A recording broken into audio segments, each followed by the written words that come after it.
afternoon, good morning, good evening, Jar of Marble dwellers and Jar of Marble curious. My name is Linda and this is my podcast, Jar of Marbles. Jar of Marbles represents many facets, colours, tastes, memories, and food for thought from me, a woman in her 60s. Much has happened in my life and much more coming up. I'm very interested in being my own role model. I remember reading that concept somewhere and I thought, yeah, that's what it's all about. And it got me thinking about my own woman rule book, things that you just won't suffer, suck up or tolerate. And what I was aspiring to grow into, acquire in solid mindful thinking as well as the fine balance of allowing imagery, my imagination to take flight. It reminded me of how I'd encouraged my daughters to be queen of their minds some 30 odd years ago. And so interesting after all these years to see the powerful impact that it has had to have a sense of your own mind and the strength of power you always have access to. To see that in my own daughters has been really quite inspiring and made me really understand that it actually, it does work and how important it is just to keep on affirming and confirming that, you are actually in charge. I had over the years started to notice patterns in people in relationships that it became obvious how to predict outcomes if a person reacts exactly the same way every time. It is easy to know what will unfold, right? Example, if a person is always late and another person who doesn't know this believes completely that they will be on time, if you are the one who has seen this person late for everything, every time, you know exactly what will transpire. You have seen the pattern. It's not rocket science. All of us have patterns. You work people out and they work you out. Once I noticed a pattern with a person I once knew, I noticed that she was costing me my peace. Now, let's be clear. I gave her plenty of opportunity to spring back to the person I had always known her to be. I was on the verge of questioning my own mental health. And that's not a bad thing to do, but, I have since learnt that. But in this instance, she was costing me my peace, so you got to go, Harry-o. It was just costing me too much. Too much! That's right, Bob. Now that we have the setting in place, let's unpack that nugget. As a rule, we don't pick up our Oraton bag and leave immediately. We do, however, try to work it out, right? We do try to make the circle fit into the square. It could be we're too scared to make a decision. We may not even know there's a decision to be made. We may hesitate to do what we know we ought to, and that might be that we've yet to understand and face the concept of growth. It may be too much to cut the cord of what in reality is a dead relationship, be it family, spouse, professional, romance, friendship. If we are in a growth spurt, unaware, we will suffer. When we start to grow, we start to feel on edge, unhappy, but mostly uncomfortable, don't we? I have, at many cross points in my own life, have complained to myself and said, oh no, bugger, I'm growing. I feel like rubbish. I'm asking myself, what's going on? Why do I feel so awful? And I now know I'm moving through change. And that doesn't mean to say that it's easy, but at the very least, you know that something's afoot, and usually it's just that you're growing out of things and you're growing towards, a new direction, a new way of being. It is the body's intelligence knocking on your mind, letting you know you need to start focusing on your life, address things that stick out. It's okay to admit to yourself that you're unhappy. Look at why. Don't shove it down because it will spring back up, and usually at the worst possible moment. It's a beginning. It's a whole lot about liking yourself. So genuinely, the less you'll need certain others or another to like you. We can fall for guilt trips, and the best guilt trip of all is when you are taking care of yourself. How very, very dare you. You're not taking care of yourself, are you? Yes, I am, Bob. In this instance, don't focus on who let you down. Appreciate who lifts you up, who's there for you when you actually really do need a friend. To combat and ease those uncomfortable feelings of growth, it helps a lot to appreciate the things you really adore, be it the ocean, flowers, a good wine, and people in your life. Also with growth, if you don't owe anyone You don't owe anyone an explanation is what I'm trying to say there. What am I trying to say? And actually, good luck trying to explain any of it, even to a good friend. The only person that's really going to understand that is if they have noticed themselves going through change and be able to go, and they totally are able to empathise with you. When we're smack in the middle of change, it can feel so confusing and murky. Personally, not my favourite part of transformation, but I do take heart that it is proof that I'm growing. It may feel redundant, but I do believe this is where self-trust comes in, having faith that you will come out the other side, and you will. Just trust your gut, which might be hard to sort of make contact with during this time, but it is there. This is not the time to downgrade your dreams to fit your present reality. Look at it as upgrading your attitude, discipline and skills to match where you're going. When you're feeling uncomfortable while growing, you are in fact rebuilding yourself. In essence, it is a feeling of strength, as in getting to know your inner strength. This is pretty powerful stuff. So never underestimate your ability to reinvent yourself. I just love knowing that I have, as I'm sure you have, or at least contemplating reinventing yourself many times. I've done this a few times. The common denominator was my back was against the wall. I was bored and unhappy. At those times, I do feel like I'm heading towards a kind of destiny and I feel divinely protected.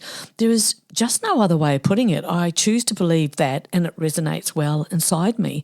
When I think back of different things I'd hoped would work out or come into being or heal itself and they didn't, a lot of time has had to pass only to find that I had indeed been divinely protected, because had they been back in my life, I would have found myself in major disasters.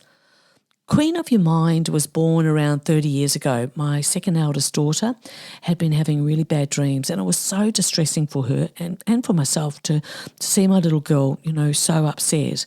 And she was just a little girl and her dreams were terrifying. And when she recounted the details, I was just blown away how frightening they were.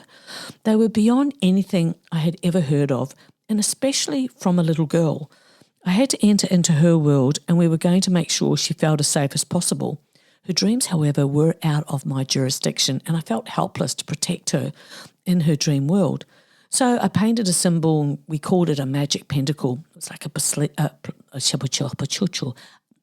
placebo, and placed it next to her bed, gave her a night light, and before she slept, after a bedtime story, we talked about queen of her mind being queen of our minds. I had to think on both feet and act like I had a plan. I was all she had to hold on to and to get through each night. Fortunately, she loved the idea. It really resonated with her. And while she still had the odd bad dream, they did get further apart because she believed she was queen of her mind. This influenced her two sisters and led me on to consider other concepts that could help my daughters, improving my inner emotional state, therefore creating a safe and fluid environment for all of us. So it helped us to know that even if we failed yesterday, we can try again today. It made us feel quite elevated and revolutionary. Talk about revolutionary. History books credit an E Gant with creating pantyhose or panty legs in 1959. The idea came to him while he was on an overnight train to North Carolina with his pregnant wife, Ethel. That was back in the day where women were expected to wear stockings, a girdle and garter.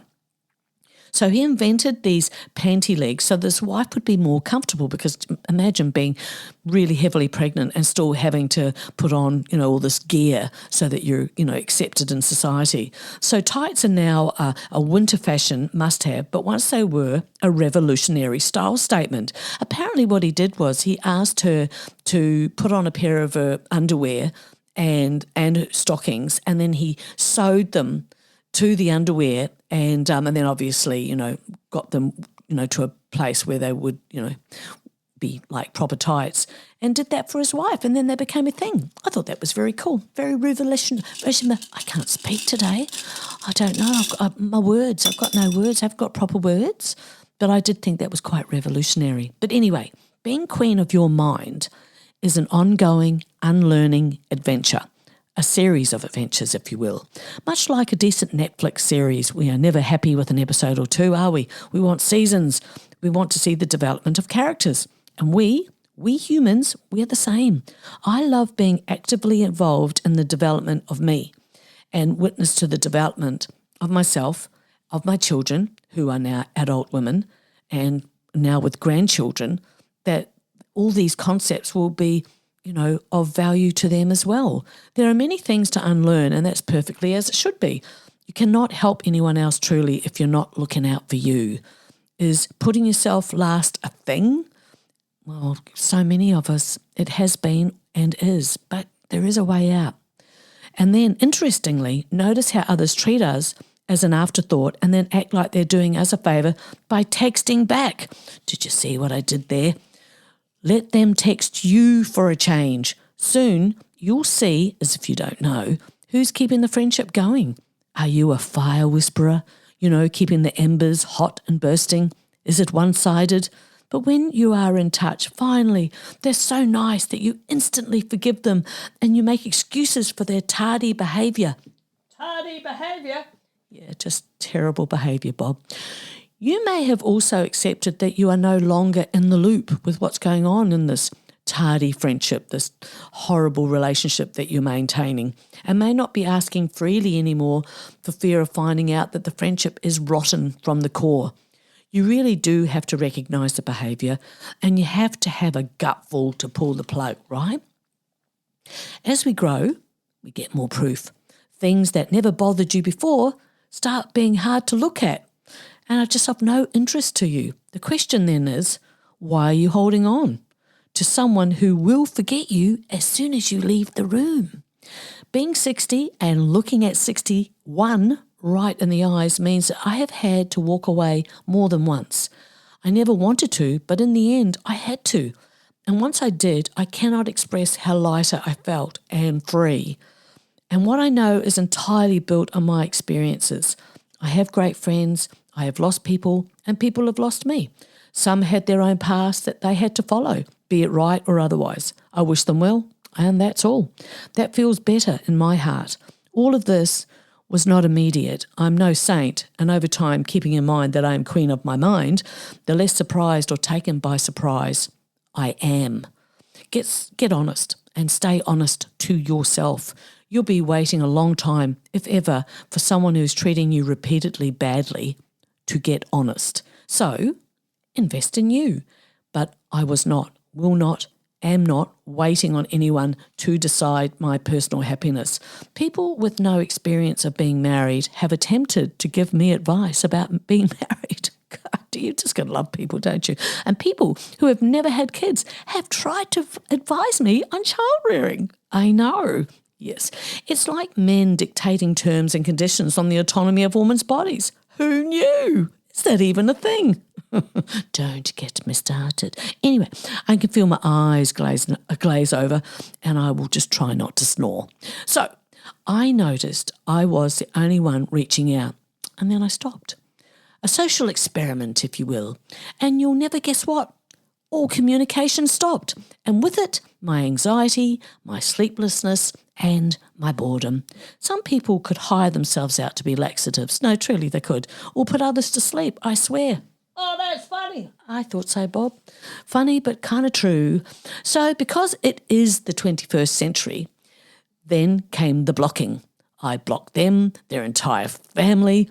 And I did this because they are self-confessed stalkers. When I knew them, they were quite proud of the fact they were always stalking people and stalking into their relationships and people they knew once before and who they're seeing now. And it was like almost a full-time job, and I just found that a bit concerning. But anyway, I would, if I could, go to their house, steal their phone and block myself. Hold on, let me overthink that.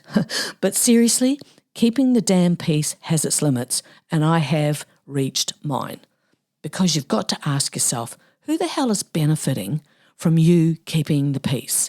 I'm not implying that this question can be applied to every, life situation. But being queen of my mind, when folks aren't your friends, you really have to exit immediately. The best safe word is meatloaf. It means I will do anything for love, but I won't do that. I quite like that. I did. Yes, I did. Now, as you pass through the mire of a relationship or relationships, because sometimes it is a bunch in one swoop, right? Once you're passing them all out of your life, you'll find that these days are a throat punch kind of day, and so be it. And like everything else, it will pass by. It will be in the past. It will be over, and you won't think about it anymore. Though that is such a wonderful feeling when you realise it's just not gnawing at your smarticle particles anymore. With every birthday as we age, you're always going to experience all sorts, and there is a choice not to replay, or repeat situations that are not worth your time. Ultimately, it is that cut and dry, because in an instant, it seems you're on a new trajectory. I have found some things are not interesting at all to me, so I ignore it, especially if it's patronising or just plain rude. Tells me all I need to know and all I want to know, really. So I don't waste my time, any energy, trying to figure it out. No, you don't. That's right, Bob, I don't. Change is sold as scary, and it can be, but so is staying the same. I learnt new snippets of knowledge. I watched docos, pick up my guitar and write a song, and anything that, you might find is interesting, it just helps to grow your brain. I mean, it actually really does. And more than that, it just really helps your overall sense of self. Your brain is a supercomputer. I like updating my software by listening to audiobooks, podcasts, different experiences. I protect my battery by getting loads of sleep, play in my garden, and I have a detox from my phone. Journaling, meditation, playing guitar, painting, writing, gardening, walking, good self-talk, and that just all helps to keep my hard drive clean, if you will, and try to limit your, I don't journal, I don't do that, I don't write, as if that is, immediately out of the question. And I've heard it so many times when people have asked me, so what do you do to, be so bright or to be happy or to feel better about life in general? And I tell them, they just say, oh no, I don't do that. Listen, remember, what you're not changing, you're choosing. And keep in mind that life is a series of seasons, and what worked in one may not work in another. And that can be a bit of a sharp shock, but it is a fact. If we are growing, as I'm talking about today, what once upon a time may have been a great thing to do may now seriously put you to sleep. And are you aware what season you're in right now? And if you're in the middle of change, you might not be able to answer that question, but that's okay. Ultimately, you will. Well, the queen of your mind knows. You know. Sometimes we can overstay or not stay long enough. Guilty of both. I've heard lots and I've learnt a little bit in my life, but it was so heartbreaking and tedious, but awakening just to be able to realise certain things just aren't going to be in my life anymore. Certain people just not going to be in my life anymore. And I was questioning everything, as I do. I know you probably find that quite hard to believe, but, I do question things. And no one would meet me in the middle. And not because they were being unkind, but because we were in different stages and neither of us wrong. The frustration was within all those truths, as was the path out. And when I talk here, I talk with an audience of women in mind and older women, but I also consider my podcast accessible to everyone, all ages. People who are interested in understanding themselves or people who are interested in understanding women and our vast perspectives. I think it is important to say, within reason, there is no point in regretting knowing the people who have come and gone from your life. Good people give you happiness. Bad ones give you experience, the worst ones give you lessons, and the best ones give you memories. Hashtag Queen of Your Mind. It's a wonderful freedom to be able to throw ideas on the table. Nothing definite, just the freedom to go, what about this? No matter how crazy or unreasonable or unsuitable, sometimes there's just such wonderful nuggets of gold within just the freedom to be able to, think about different things that could lead to something that really could change your life. And the field is wide open to take suggestions or dream. I raised my daughters to talk openly about their dreams they had at night in particular as well, as their dreams for themselves was our normal to talk candidly over breakfast, our dreams. And it gave me a sort of an inside view to any concerns that they were actually having and if they were feeling peaceful. So when they left for school, I felt good knowing how each of my daughters were actually travelling in their life. Just the same for me, if I was throwing out concepts to be heard, to have their thoughts on them, it was just terrific because they were free to be honest and expressive. Because they are creative and so highly intelligent, I have always valued their opinions. They do not hold back. So if I'm doing something right or there's something they really love and they love it, I know that I'm on to a winner. And because they have my best interests at heart, as I do them, it was a safe place and is a safe place to check in or ask. It took a lot of years to pass for me to see objectively in hindsight what a great ecosystem we had actually created together and is always to this day on offer and readily available. I'm blessed to say that I'm still the first port of call when they want assistance or an ear to listen, just as, they are for me. Brings us to the end of another little podcast. I hope that you've enjoyed it, and I just have a couple little morsels that I wanted to share with you. It is really important to be queen of your own mind, and I was reading a book the other day and it just got me thinking about how people don't abandon people they love. They abandon people they were using, and that has happened to me in a major way. And what you end up feeling, as I do, which is I am not an option.